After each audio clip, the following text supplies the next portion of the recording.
2. Too much traffic.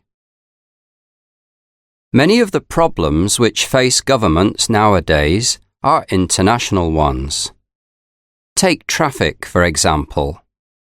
All the major cities of the world are having to try to find ways of dealing with too many vehicles and the congested roads which they cause. A large number of the vehicles which clog our cities are private cars.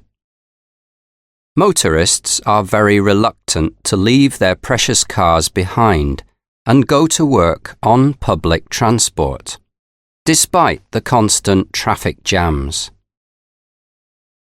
They regard buses, trams and trains as being for other people, while they themselves like to drive from door to door. Thus, our roads are chock-a-block with traffic. Of course, parking space is not always available. Some firms provide car parks or garages, where at least some of their employees can leave their cars. Most people, however, have to rely on public car parks, often multi-story ones, or else try to park in the street. Since this is usually highly restricted, with many parking meters in evidence, parking is a source of frustration to many motorists.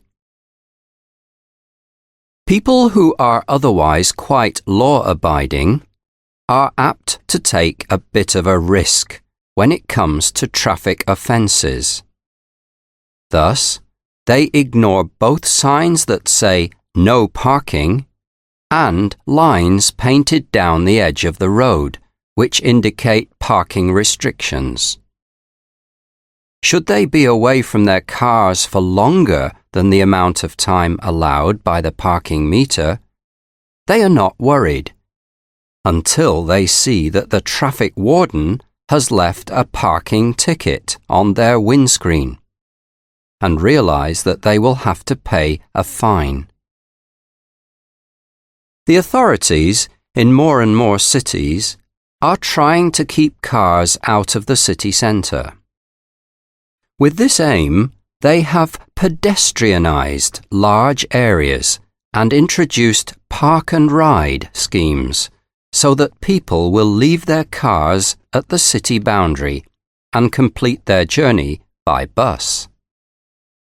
Still, there are fears that ever-increasing traffic will cause gridlock in cities, particularly at rush hours.